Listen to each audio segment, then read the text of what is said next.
বিভিন্ন প্রার্থী থেকে নীলুফার চৌধুরী মনি আপনাকে দিয়ে শুরু করতে চাই। আজকে মাহাদি আমিন যেমনটি বলেছিলেন যে একটি দলের বাসায় বাসায় গিয়ে আইডি কার্ড ও বিকাশ নম্বর সংগ্রহ কাম্য নয়, এমন মন্তব্য তিনি করেছেন। একটি দল বলতে খুব সম্ভবত জামায়াত ইসলামকে বুঝিয়েছেন। তাও জানতে চাচ্ছি কাদের দিকে ইঙ্গিত করা হয়েছে এই বিষয়ে, এই অভিযোগের বিষয়ে কি বলবেন? ধন্যবাদ আপনাকে। যারা শুনছেন আমার শুভেচ্ছা অভিনন্দন, আমার সমালোচকের শুভেচ্ছা।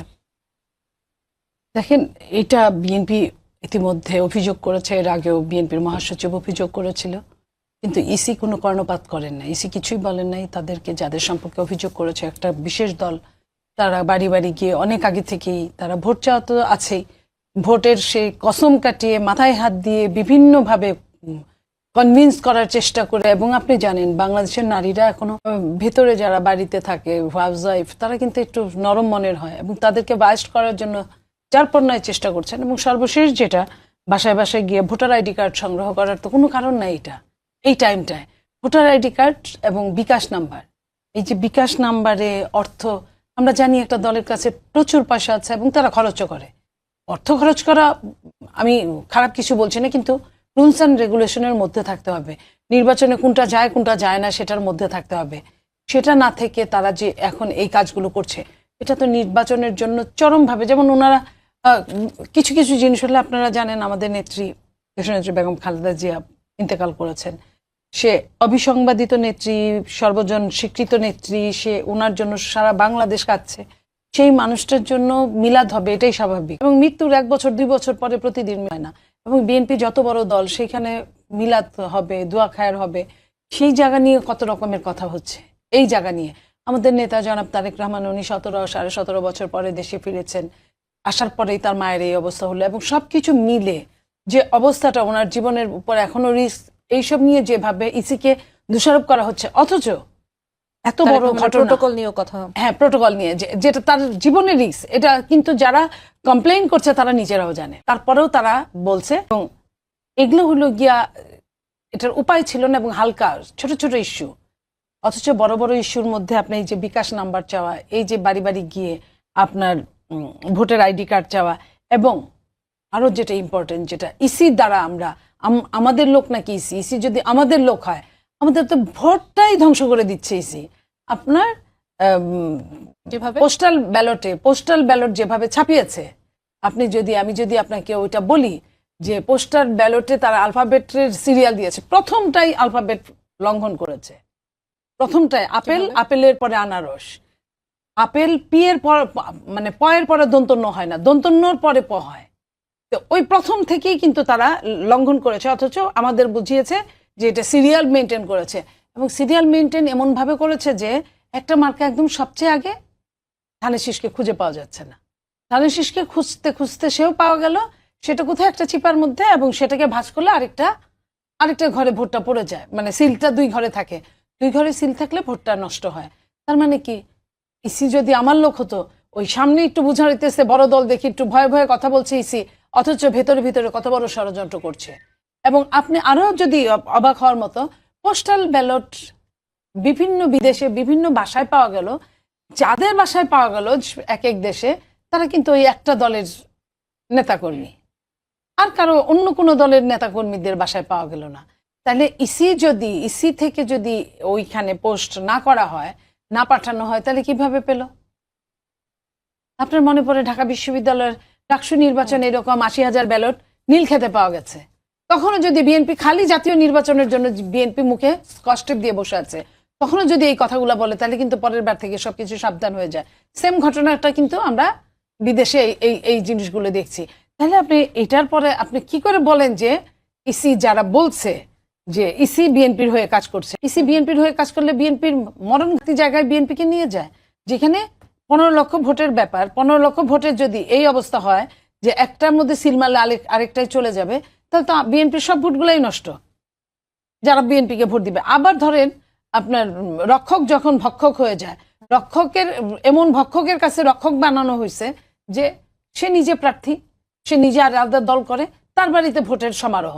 তো এইভাবে তো একটা দেশের ইলেকশন এটা চলতে পারে না। সেই ইলেকশনটাকে কিভাবে আমি লেভেল প্লেইং ফিল্ড বলবো? আপনার কাছে আবার আসবো Monira Sharmin. Level playing field নিয়ে অনেক পক্ষই আসলে অভিযোগ আনছে, জামাত, এনসিপি, আপনাদের যে জোট আছে তারাও বলছে লেভেল প্লেইং ফিল্ড নিশ্চিত হচ্ছে না। এবং এই যে অভিযোগটির কথা বললাম, বাসায় বাসায় গিয়ে আইডি কার্ড, বিকাশ নম্বর সংগ্রহ করা, এই অভিযোগের নিয়ে আপনি কিছু বলতে চাইবেন কিনা, কারণ আপনারা সেই 10 দলীয় জোটের অন্তর্ভুক্ত। ধন্যবাদ আপনাকে, শুভেচ্ছা, এবং আমার সহালোচক মনি আপাকে শুভেচ্ছা, এবং যারা টিভির পর্দায় দেখছেন তাদের অসংখ্য শুভেচ্ছা। দেখেন, অবশ্যই এই যে জামায়াতের বাসায় বাসায় গিয়ে আইডি কার্ড এবং মোবাইল নাম্বার সংগ্রহ করা, এই বিষয়টি আমরাও শুনছি। স্বাভাবিকভাবে এটি দেখেন, কারোর ফোন নাম্বার অথবা আইডি কার্ড, এটা তো আসলে খুবই ব্যক্তিগত বিষয়, এবং এটি আসলে নির্বাচনে প্রভাব পড়বার মতো একটি বিষয়। কারণ ভোটার যখন আইডি কার্ড আপনি পাবেন, আপনি ভোটার নাম্বার সংগ্রহ করতে পারবেন। সুতরাং এটি আসলে এটি অবশ্যই ইসির পক্ষ থেকে নির্বাচনী আচরণবিধি যেহেতু আছে, সেখানে কিন্তু আসলে তারা এখানে হস্তক্ষেপ করতেই পারেন। এটি একটি বিষয়। এই বিষয়ে আসলে সাপোর্ট দেবার মতো আমি কিছু দেখি না, কারণ এটি ব্যক্তিগত জায়গা হিসেবে এই প্রচারণার দায় আপনারা নেবেন না। না? Of course not. এটা এনসিপি যদি করতো সেটার দায় হয়তো আমি নিতে পারতাম, কিন্তু জামাতের এই ধরনের বিষয়ে যদি তারা করে থাকে তাহলে অবশ্যই সেটি আসলে ঠিক না। এবং এটা ইসি তো আছে এই বিষয়গুলো পর্যবেক্ষণ করবার জন্য। ইসি তো আসলে অনেক, আমরা দেখছি যে অনেক দলকে তারা আসলে খুব গুরুতর অপরাধ না করেও তারা শোকজ খেয়ে যাচ্ছে। আমাদের দলের কথাই যদি বলি, আমাদের নাহিদ ইসলাম এবং ঢাকা 11 আসন এবং ঢাকা 8 আসন নাসিরউদ্দিন পাটোয়ারি, ওনাদের দুইজনকে শোকজ করা হয়েছে। ওনারা হা ভোটের প্রচারণা চালিয়েছে, কিন্তু ওনাদের ছবি দিয়ে প্রচারণা চালিয়েছে। এটি একটা বড় ধরনের অপরাধ হিসেবে তারা দেখেছে, এবং এর জন্য তাদের শোকজ করা হয়েছে। কিন্তু এখানে আপনি যদি দেখেন যে এই যে বিষয়টি বললেন, জামায়াতের বিষয়টি, এটি সহ আপনি ঢাকা শহরে, আমার মনে হয় তারেক রহমান আসার পর থেকে তারেক রহমানের যে পরিমাণ ছবি ঢাকা শহরে, এবং সেখানে প্রতিশ্রুতির মোড়কে যেই ধরনের প্রচারণা, এবং ফ্যামিলি কার্ড এবং কৃষক কার্ড নিয়ে আমরা যত ধরনের প্রচারণা দেখছি, সাথে সাথে আমরা যদি বলি শোক সভার বিষয়টি যেহেতু সামনে আনলেন না, আমি এখানে বলি যে দেখেন, মাহফিল এবং শোক সভা এই জায়গাটাতে কথাটা কেন এসেছে? বেগম খালেদা জিয়া উনি কিন্তু সর্বজন, উনি কিন্তু কোনো একক দলের নেই এখন আসলে। উনি, আমরা যখন বলি, যখন 5 আগস্ট পরবর্তী সময় আমাদের কিন্তু আমরা প্রথমে বলেছি যে বেগম খালেদা জিয়াকে মুক্ত করতে হবে। সুতরাং সেই জায়গা থেকে উনি আমাদের সকলের শ্রদ্ধাভাজন, এবং বাংলাদেশের রাজনীতির একজন অভিভাবক হিসেবেই উনি ছিলেন, এবং উনি এখনো আমাদের খুবই শ্রদ্ধাভাজন। কিন্তু বিষয়টি হচ্ছে যে যখন আসলে এই শোক সভা এবং মাহফিলের নামে যদি আসলে কৃষক কার্ড এবং ফ্যামিলি কার্ড দেখানো হয় বা এর ব্যাপারে প্রচারণা করা হয়, তখন আসলে অসুবিধাটা হয়ে যায়। কিন্তু মজার ঘটনা হচ্ছে যে ইলেকশন কমিশনের আবার এগুলো চোখে পড়ে না, কারণ তারা তো আবার সব বিষয়ে দেখতে পান সব জায়গায়। এটা আসলে তারা কোনটা দেখতে পান এবং কোনটা দেখতে, এটি নিশ্চয়ই তাদের এক ধরনের এজেন্ডা আছে তাদের ভেতরে। আরেকটা ব্যাপার দেখেন, আমার একটু সার্বিক বিষয়ে আসছি, আপা যেহেতু বলছিলেন, এই পোস্টাল ব্যালটের বিষয়টিতে বারবার করে সামনে এনে এক ধরনের বিভ্রান্ত তৈরি করা হয়। আমরা জানি যে আরবি হরফ, সেটা বাম থেকে ডান দিকে লেখার একটা রেওয়াজ আছে। এখন আমি যদি বলি বাংলা বর্ণমালা বাম থেকে ডান দিকে লেখা যায়, এখন উপর নিচে আসলে লেখা যায় না, এরকম কোনো ফতোয়া বা এরকম কোনো বিধি আমি আসলে কোথাও পড়ি নাই। হয়তো থাকতে পারে, হয়তো আমার চোখে পড়ে নাই। এবং একটা মজার ব্যাপার, যখন ওনারা বলেন যে পোস্টাল ব্যালটের এমন জায়গা আসলে ধানের শীষের মার্কাটা এটা খুঁজে পাওয়া যাবে না, তখন আমার মনে হয় যে আচ্ছা, বিএনপি বাংলাদেশে ভোট নষ্ট হওয়ার সম্ভাবনা, দেখেন নষ্ট হওয়ার কথা আমি আসছি। কিন্তু দেখেন, একটা পুরো এই পেজে যদি ধানের শীষ খুঁজে পাওয়া না যায়, তাহলে আমি তো ভাবি যে এখানে আনারস আপেল মার্কা যাদের, সেই মার্কাগুলো সামনে থাকলে কি এত গুরুত্ব পাবে? এবং বিএনপি তো বাংলাদেশের এই মুহূর্তে সবচেয়ে বড় রাজনৈতিক দল। ধানের শীষ ভোট দেওয়ার জন্য লোকে খুঁজে খুঁজে ধানের শীষের ভোট দেবে। এবং আরেকটা মজার ব্যাপার দেখেন, খুব ভুল একটা তথ্য দেওয়া হয় যে পোস্টাল ব্যালটে আসলে সিলের ব্যাপারটা, ভাঁজ করলে ভোটটা নষ্ট হবে। পোস্টাল ব্যালট দেয় টিক, হ্যাঁ, টিক এবং ক্রস। এখানে তো আসলে সিলের কোনো বিষয় নাই। তো এই ধরনের বিভ্রান্তিমূলক কথাবার্তা আমার মনে হয় যে একটু মিডিয়াতে একটু কম বলা ভালো। এবং দেখেন, ইসির কথা যেহেতু আসলো, একবারই বলে ফেলি, সেটা হচ্ছে ইসি আসলে এত বেশি নিরপেক্ষ যে বিশেষ দলগুলো, আমি এটা জামায়াতের কথা বলবো এবং বিএনপির কথা বলবো, তাদের যে ঋণ খেলাপি, আমি আজকে খুবই একটা বিষয়ে এত কি বলবো, এত নেগেটিভিটির মধ্যে একটা পজিটিভ বিষয় হচ্ছে যে এই ভোট কি বলে, এই ঋণ খেলাপি তো আসলে ভালো ভাষায়, এটা একটু সুশীল ভাষায় বলি, এগুলোকে আসলে জনগণের টাকা চুরি করে যারা, এগুলো এই চোরগুলোকে আসলে একজনকে অন্তত আজকে এই সংসদে যাওয়ার পথ রুদ্ধ করা হয়েছে, মঞ্জুরুল হাসান মুন্সি। সুতরাং এই চোরদের আসলে সংসদে পাঠানোর এক ধরনের এজেন্ডা নিয়ে বসেছে ইসি।